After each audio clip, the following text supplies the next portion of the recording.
Iconic Annapurna studios cinema and home కోసం భారతదేశంలో మొట్టమొదటి Dolby certified post production facility ప్రారంభించడం ద్వారా మళ్లీ చరిత్ర సృష్టించింది. దీన్ని దర్శక ధీరుడు S S Rajamouli Annapurna studios vice chairman అగ్ర హీరో నాగార్జున అక్కినేని సమక్షంలో లాంచ్ చేశారు. డాల్బీతో కలిసి ప్రారంభించిన ఈ అత్యాధునిక సౌకర్యం భారతీయ చలనచిత్ర నిర్మాణం ఆడియో విజువల్ ప్రమాణాలను రీడిఫైన్ చేయడం, ప్రపంచ ప్రమాణాలకు అనుగుణంగా సినిమా ఎక్స్పీరియన్స్ అందించే లక్ష్యంగా పెట్టుకుంది. అకాడమీ అవార్డు గెలుచుకున్న రాజమౌళి RRR స్పెషల్ ఫుటేజ్ కూడా ఈ గ్రాండ్ ఈవెంట్ లో ప్రదర్శించారు.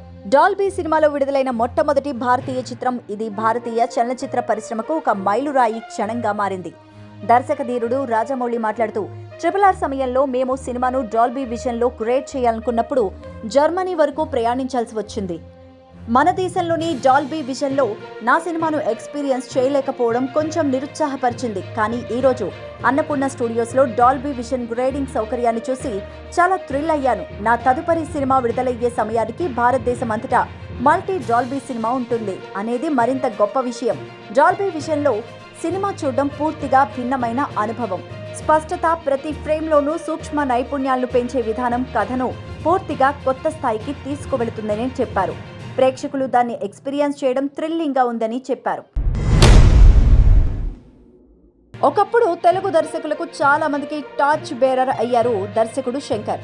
జెంటిల్మ్యాన్, ఒకే ఒక్కడు, ప్రేమికుడు, భారతీయుడు, అపరిచితుడు ఇలా ఒక్కో చిత్రం ఒక్కో వజ్రమే. తీస్తే శంకర్లా సినిమా తీయాలి అన్నట్టు టాలీవుడ్ అనుకునేది. అంతర్జాతీయ స్థాయిలో భారీ సినిమా, భారీ బడ్జెట్, భారీ హంగులద్ది, సాంకేతికంగా అడ్వాన్స్ గా ఉండే దర్శకుడు శంకర్. సౌత్ ఇండియాలోని స్టార్ హీరోస్ అంతా శంకర్తో ఒక్క సినిమా అయినా తీయాలని క్యూలు కట్టిన సందర్భాలు కూడా ఉన్నాయి. ప్రతి నటుడికి శంకర్ దర్శకత్వంలో పని చేయాలనేది కల. అలాంటి మేటి దర్శకుడి దర్శకత్వంలో సినిమా వస్తోందంటే పెదవి విరిచే స్థాయికి ఈనాటి ప్రేక్షకుడు ట్రోలింగ్ చేస్తున్నాడు. కారణం, హిట్ చిత్రాల దర్శకుడిగా ఓ వెలుగు వెలిగిన శంకర్కి ఈ మధ్యకాలంలో హిట్ లేకుండా పోవడం. ఇలాంటి తరుణంలో దిల్ రాజు తొలిసారిగా 500 కోట్ల బడ్జెట్తో రామ్ చరణ్ హీరోగా గేమ్ చేంజర్ నిర్మించారు. తొలుత నుంచి దిల్ రాజు రిస్క్ చేశారు. బయటపడతారో లేదో అన్న మీమాంసలో ఉన్న ప్రేక్షకులు, ఇండస్ట్రీ ప్రముఖులకు ఈ రోజు విడుదలైన ఈ చిత్రం ఎలాంటి సమాధానం చెప్పిందో తెలుసుకుందాం. కథ విషయానికొస్తే, గత 5 ఏళ్ల క్రితం నుంచి ఆంధ్రప్రదేశ్లో జరిగిన అస్తవ్యస్త పాలన టార్గెట్ గా చేసుకుని దర్శకుడు శంకర్ సంపాదించిన పొలిటికల్ సెటైర్ ఈ సినిమా. ఒక నిజాయితీ గల IAS ఆఫీసర్కి, అవినీతి పరుడైన మంత్రికి మధ్య జరిగే పోరే గేమ్ చేంజర్.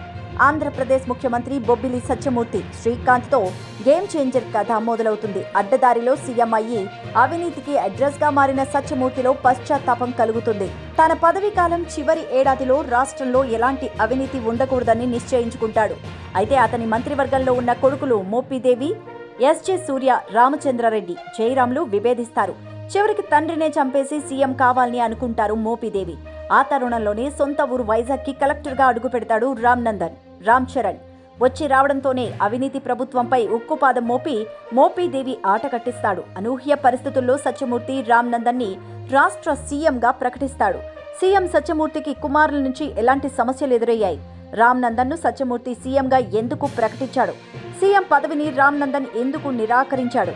ముఖ్యమంత్రి పదవిని మోపిదేవికి అప్పగించి అతన్ని రామ్నందన్ ఎలాంటి షాక్ ఇచ్చాడు?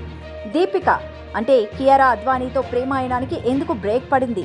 రామ్నందన్ తన తల్లిదండ్రులు అప్పన్న, రామ్ చరణ్, పార్వతి, అంజలికి ఎందుకు దూరమయ్యాడు? అప్పన్నకు సీఎం సత్యమూర్తికి ఉన్న విభేదాలు ఏంటి? చివరకు మోపిదేవి సీఎం పదవిపై ఆశలకు రామ్నందన్ ఎలా చెక్ పెట్టి ఏపీని రాక్షస పాలన నుంచి ఎలా కాపాడాడు అనే ప్రశ్నలకు సమాధానమే గేమ్ చేంజర్ సినిమా కథ. గూఢచారి, కార్తికేయ 2, వెంకీమామ, ఓ బేబీ, ధమాకా లాంటి బ్లాక్ బస్టర్స్ తో ప్రొడ్యూసర్ TG విశ్వప్రసాద్ ఆధ్వర్యంలో దూసుకువెళుతున్న ప్రముఖ నిర్మాణ సంస్థ పీపుల్స్ మీడియా ఫ్యాక్టరీ. ట్రైనింగ్ ఇవ్వడానికి బిజినెస్ చేసే ఈ కాలంలో ఫిల్మ్ కోర్సుల ద్వారా నేటి యువతకి మేమున్నామంటూ భరోసా ఇస్తూ ఉచిత శిక్షణ కల్పించి టాలెంటెడ్ పీపుల్ ని పరిచయం చేయడమే PMFA ప్రధాన లక్ష్యం.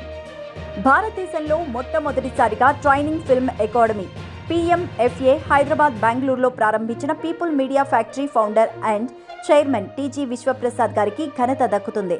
చైర్వుమెన్ TG వందన ప్రసాద్ ఆధ్వర్యంలో PMFA ప్రపంచ స్థాయి ట్రైనింగ్ సౌకర్యం మరియు భావితరాలకి మంచి భవిష్యత్తు అందించడానికి దిశానిర్దేశంగా అడుగులు వేస్తోంది.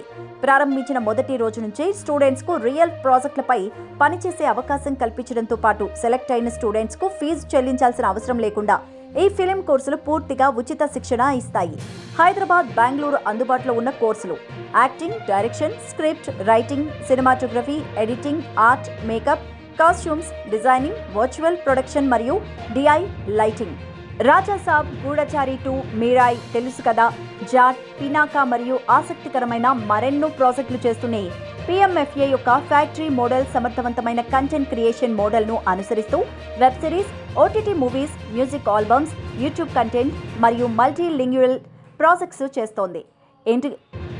ఇప్పటికే ఇంగ్లీష్, తెలుగు, కన్నడ, తమిళ్, హిందీ, బెంగాలీ వంటి భాషల్లో ప్రాజెక్టులు పూర్తి కావడంతో పాటు ప్రొడక్షన్ పనులు శరవేగంగా సాగుతున్నాయి. త్వరలో మరిన్ని భాషల్లో విస్తరించేందుకు సిద్ధంగా ఉంది. అప్లై చేయండి. ఫ్రీ ట్రైనింగ్ మరియు రియల్ ప్రాజెక్ట్స్ పై ప్రాక్టికల్ ఎక్స్పీరియన్స్ చేసే అరుదైన అవకాశాన్ని పొందండి.